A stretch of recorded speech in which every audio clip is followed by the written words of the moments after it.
Assalamualaikum warahmatullahi wabarakatuh.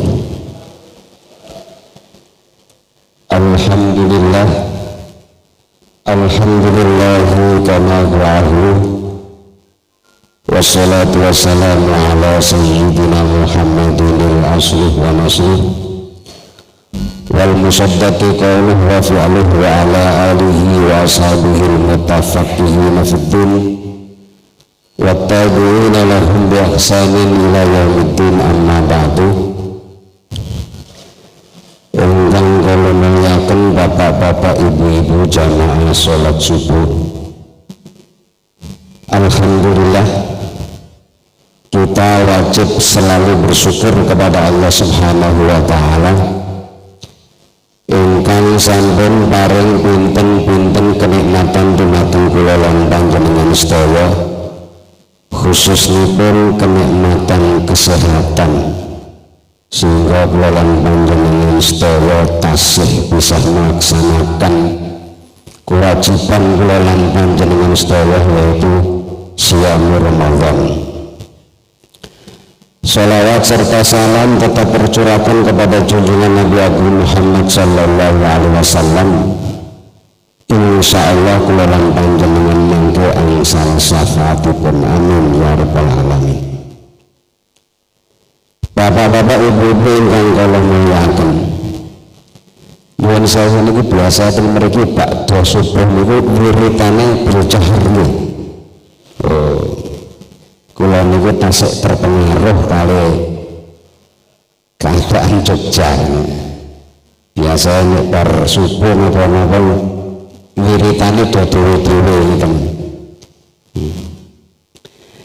Bapak-bapak, ibu-ibu ingkang kula muliaken, pernahkah jenengan mendengar bahwa Gusti Allah niku perlu pinjaman kula lan panjenengan sedaya? Pernah mboten? Dados Gusti Allah niku butuh pinjaman. Lho, carane Gusti Allah niku maha kaya, maha segalanya, kok pangeran niku butuh pinjaman kula lan panjenengan sedaya? Jadi Gusti Allah niku butuh pinjaman kula lan panjenengan sedaya. Coba mungkin jenengan buka surat Al-Baqarah ayat 245. Bismillahirrahmanirrahim. Ma dzalladzi yuqridullahu qardan hasanah fayudha'ifahu lahu adha'afan katsira wallahu yaqbidu wa yabsut wa ilaihi turja'un. Ma'adzalladzi, siapapun yang meminjamkan, yuqridullaha qardan hasanah, siapapun yang meminjamkan kepada Allah, yang memberi pinjaman kepada Allah. Nek kula lan panjenengan maringi pinjaman berarti Allah membutuhkan pinjaman. Pinjaman yang apa? Qardan hasanah, pinjaman yang baik. Fayudha'ifahu lahu adha'afan katsira, maka Allah akan melipat gandakan pahalanya yang banyak sekali. Wallahu yaqbidu wa yabsut, dan Allah memudahkan rezeki dan menyempitkannya. Wa ilaihi turja'un, serta kepadanya kita akan dikembalikan. Dados ayat niki, siapapun yang mau memberi pinjaman kepada Allah Subhanahu wa taala, pinjaman yang baik, maka Allah akan melipat gandakan pembayarannya. Dados jenengan maringi pinjaman Allah Subhanahu wa taala niku insya Allah akan dilipat gandakan. Jenengan sing ngutangi pangeran niku insya Allah akan dilipat gandakan.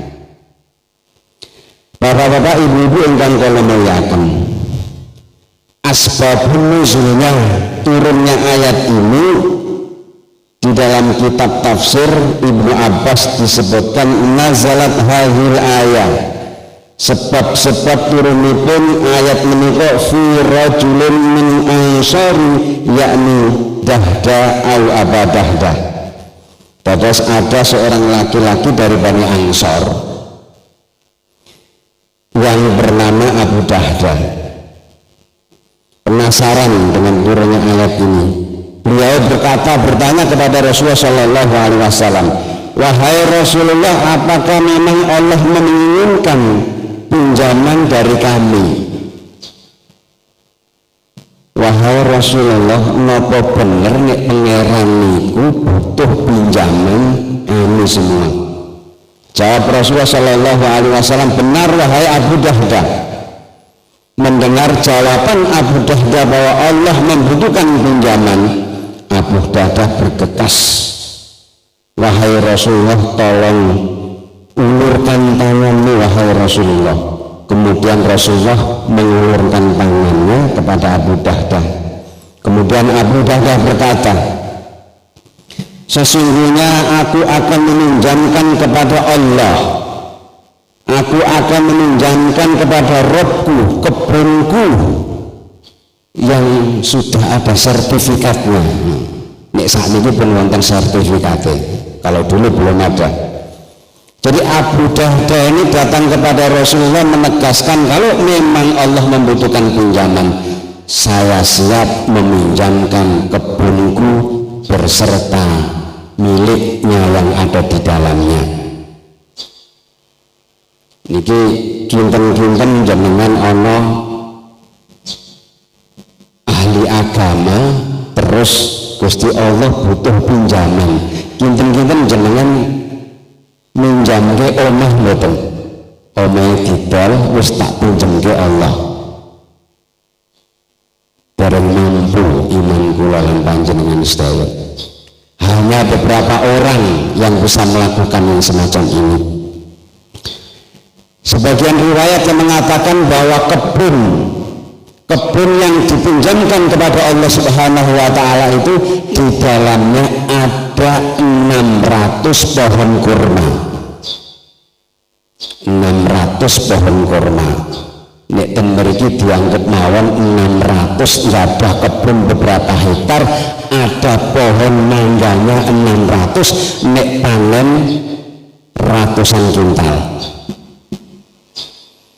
Dan sebagian riwayat juga mengatakan bahwa di dalam kebun itu juga ada rumah dan istrinya berserta anaknya. Tapi Abu Dahda setelah diserahkan kepada Rasulullah, dia datang ke kebun itu dan mengatakan kepada istri dan anaknya, wahai anak dan istriku, mari kita keluar dari kebun ini karena kebun ini sudah saya pinjamkan kepada Allah Subhanahu wa Ta'ala. Abu Dahda beserta anak dan istrinya keluar kebun yang ada pohon kurmanya 600, ratusan kintal kalau panen, diserahkan kepada Allah Subhanahu wa Ta'ala. Nek jenengan kepengen ngikuti, berat banget, punya rumah, punya tanah berhektar-hektar, dipinjamkan kepada Allah Subhanahu wa Ta'ala, dia lepas kinten-kinten wonten, tapi tidak banyak orang yang semacam ini. Kalau ada orang, katakan kalau ada orang yang semacam ini, berarti itu sudah golongan Abu Dahda, sahabat Rasulullah Shallallahu Alaihi Wasallam yang tidak begitu butuh dengan harta kekayaannya, tapi semuanya diserahkan kepada Allah Subhanahu wa Ta'ala. Kalau sudah punya niat yang semacam ini, insya Allah Allah akan memberikan balasan yang lebih besar. Bapak-bapak, ibu-ibu ingkang kula mulyakaken, yang dimaksud pinjaman dengan pinjaman yang baik niku napa? Jadi Gusti Allah pengen utang, pengen minjem kula lan panjenengan itu sak janjane kanggo apa? Apa? Ya sakjane nek dipikir mboten butuh. Tapi coba kita lihat di dalam tafsir Fathul Qadir karangan As-Sawqani. Man dzalladzi yuqridullaha qardan hasanan. Siapapun yang meminjamkan kepada Allah Subhanahu wa taala qardan hasanan, yaitu peminjaman yang baik. Apa yang dimaksud dengan qardan hasanah? Pinjaman yang baik adalah amara bil jihad, perintah untuk jihad. Jihad niku napa? Sing terkenal jihad sakniki niku perang. Padahal ten Indonesia mboten wonten jihad niku mboten wonten. Kecuali kalau ada suatu negara yang 100% bukan muslim terus memusuhi, ya itu baru kita wajib melakukan jihad. Jihad itu mboten namung perang, jenengan ngopeni anak bojo, memberikan nafkah niku juga merupakan suatu jihad. Bekerja juga merupakan suatu jihad. Jadi jihad tidak hanya perang, tapi memenuhi kebutuhan keluarga juga merupakan suatu jihad. Terus dianggap awan bapak-bapak nek kerja niku bro, niku jihad, memperjuangkan panjenengan. Ngopeni pakane piye carane duwe omah, piye carane duwe kendaraan, jenengan niku diperjuangkan bapak-bapak. Mulane dalam syariat Islam bojo kudu manut karo bapak. Bapak ngomong A, WA. Bapak ngomong B, B. Bapak bilang jangan keluar rumah. Nek mboten angsal izine nggih mboten usah. Tapi nek bikin layat, orang meninggal terus bapak bilang nggak usah layat, mboten usah dituruti. Nek ana wong lara arep ditiliki, bapake bilang ojo ditiliki.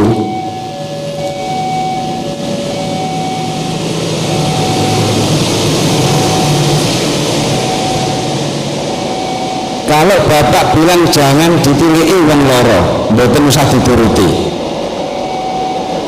Perintah seorang suami yang dituruti adalah yang tidak bertentangan dengan syariat Islam. Terus nek miliki wong lara niku nggih kedah ditiru, bapak nggak usah bilang ora usah ditiliki boros-borosi. Padahal saat ini wong lara belum ditanggung rumah sakit. Ngapa mulai sing di Covid gitu gratis. Kok ditiliki?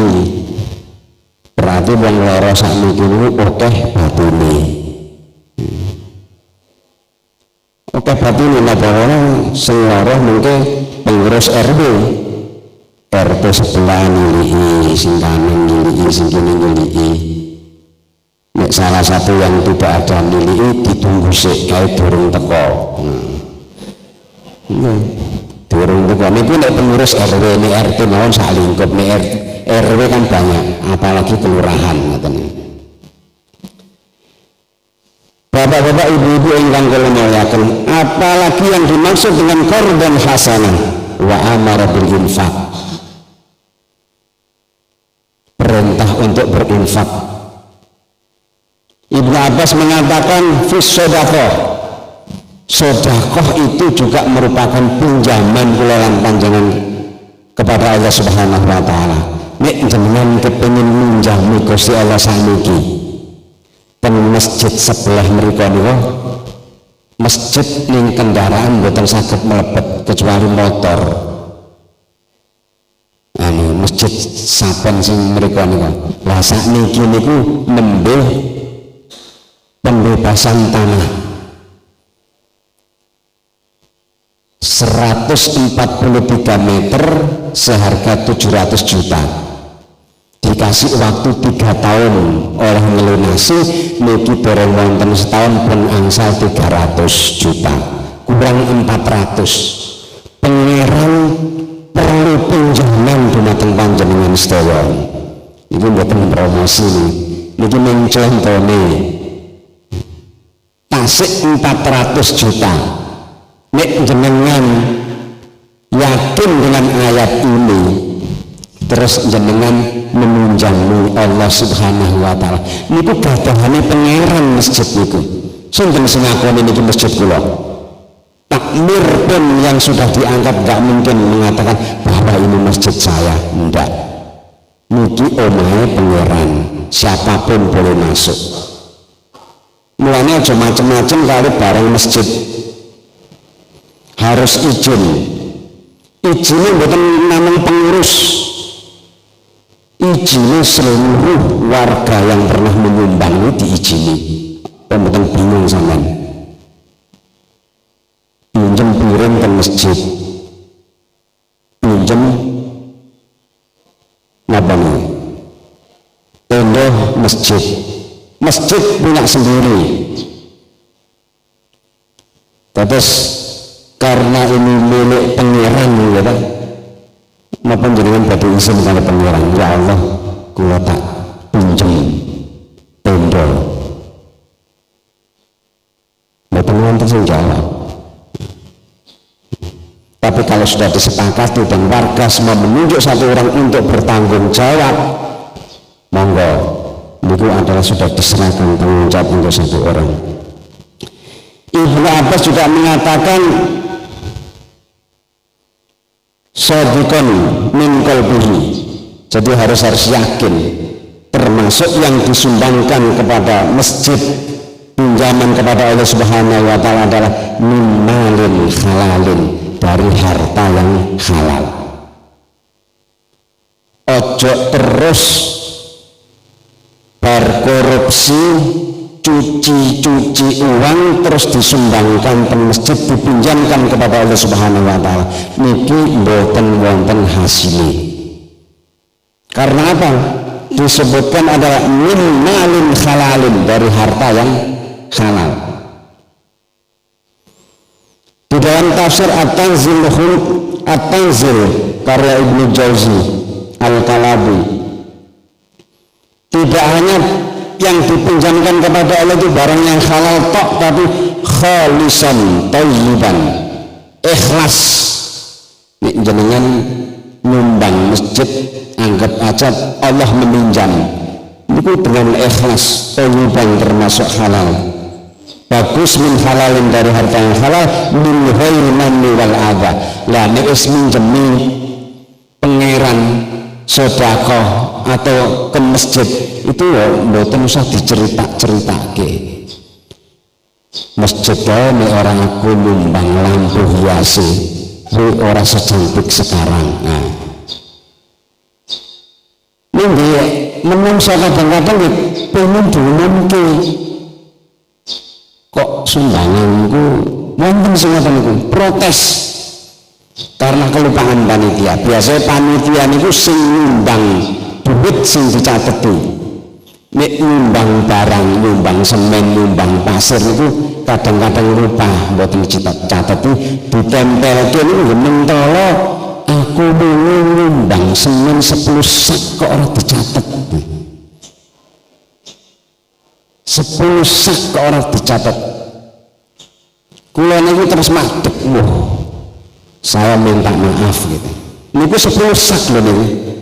Kok orang dicatat? Padahal yang bersak-sak itu juga enggak minta dicatat.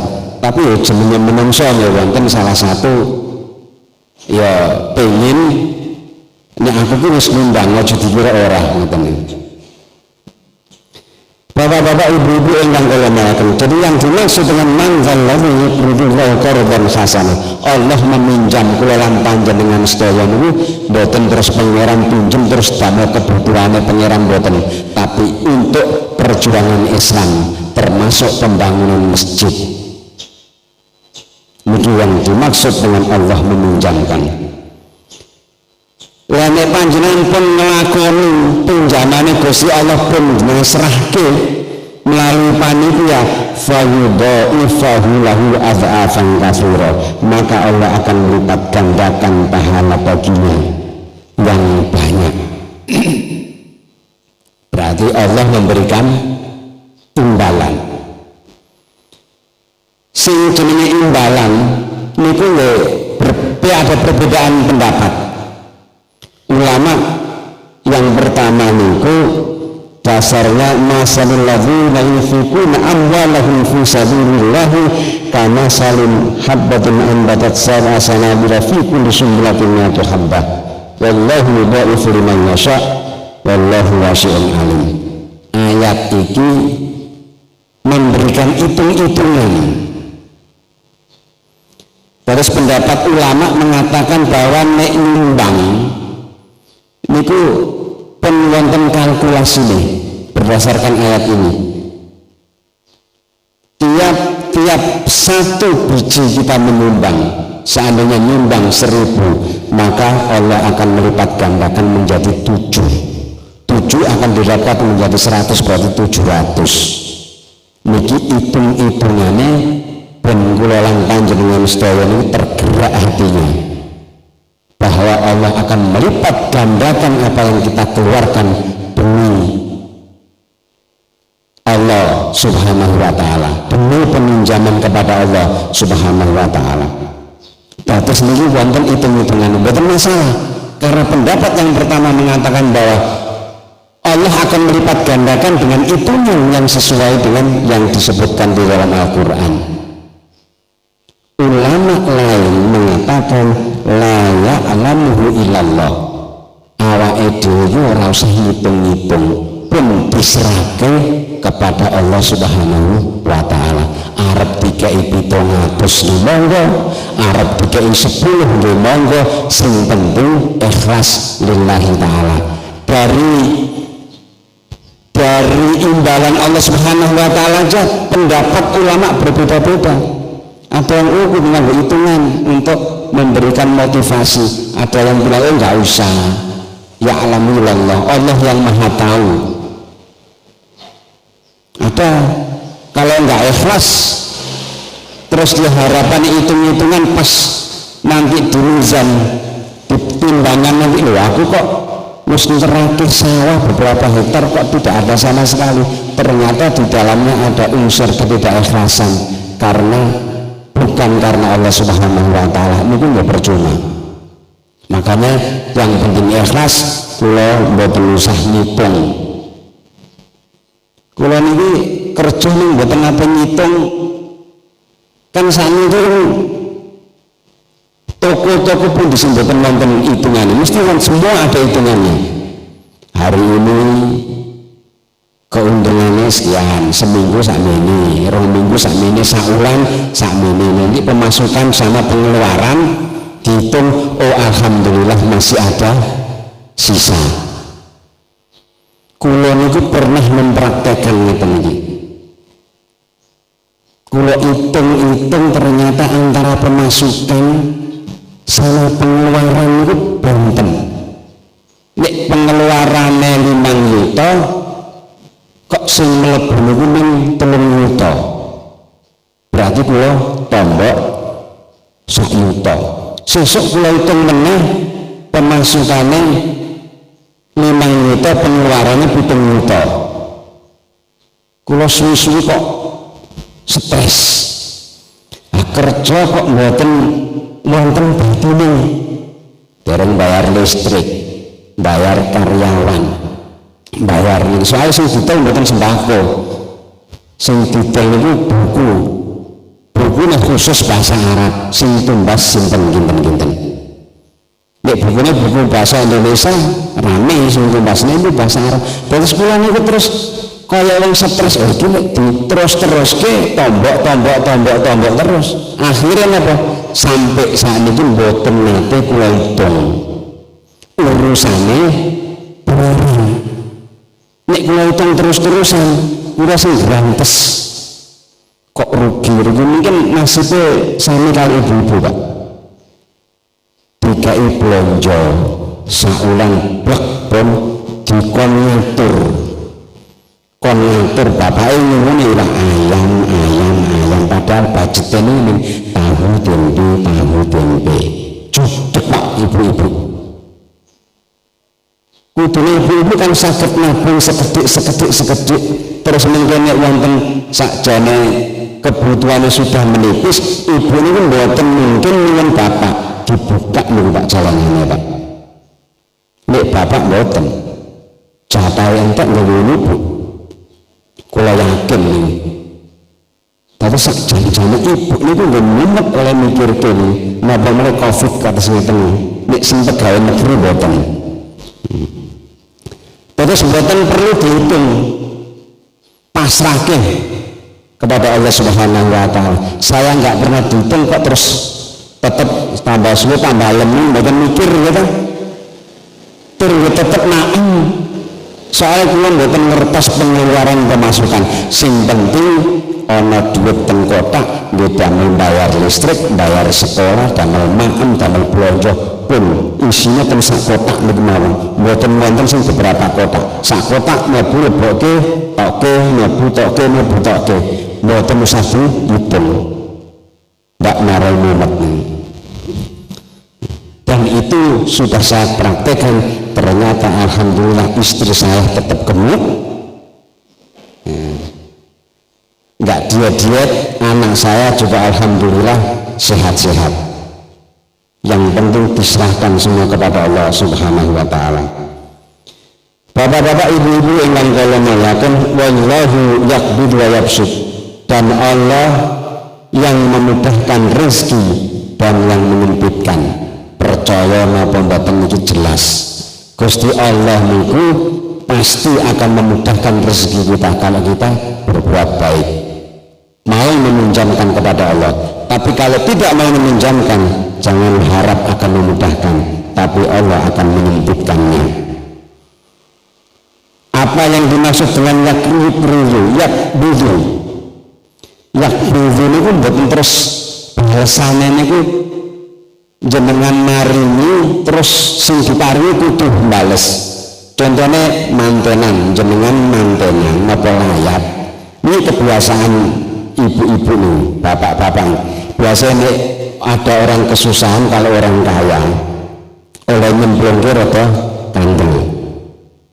Oleh nyemplungke rada kandel. Tapi ini orang ini oleh nyemplungke rada tipis. Nimbang mantenan ngoten niku. Nek wong sugih amplope sing dicemplungke rada kandel. Tapi nek sing orang duwe amplope rada tipis. Niki punya alasan masing-masing. Nek sing wong duwe dikei sing kandel insyaallah balike engko kandel. Nek sing wong duwe dikei tipis mesake engko nek dikei kandel ora iso balekke. Niku nek ukurannya timbang balik. Yang membalas bukan orang yang tidak mampu, tapi yang membalas adalah orang lain. Kudune sing mboten mampu niku amplope rada kandel. Napa meneh layatan. Nek layatan ora tak wonten, Pak. Soalnya mboten ditulisi. Dengan kula mboten dulu zaman orang yang ada gambarnya Megawati Gus Dur barang itu dicemplungke. Uang kertas nih kalau mainan anak-anak leboke amplop dilumbang. Mboten wonten tulisan ini pun mentolo oleh maem Uhud gitu. Oleh nyumbang uang kertas gambar Megawati napa Gus Dur. Iki sing mboten bener. Wallahu yaqbidu, jadi memudahkan. Biqabuli taubati. Tidak hanya Allah itu tidak hanya memberikan berbentuk rezeki, uang, tanah, rumah dan sebagainya, tapi juga biqabuli taubati. Tobat kula lan panjenengan sedaya itu diterima oleh Allah Subhanahu wa taala. Nglakoni perbuatan yang tidak bagus tapi jenengan meminjamkan kepada Allah Subhanahu wa taala itu termasuk memudahkan rizki, yaitu biqabulit taubati, diterimanya tobat kula lan panjenengan supaya bapak-bapak ibu-ibu ingkang kula muliaken, wa ilaihi turja'un, kita akan kembali kepada Allah, maka Allah akan membalas segala amal perbuatan kula lan panjenengan sedaya.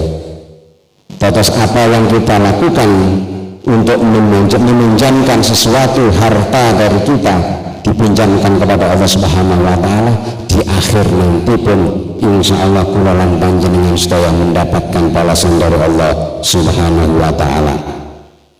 Bapak-bapak ibu-ibu yang kula muliakan, hanya ini yang bisa kami sampaikan, semoga ada manfaatnya.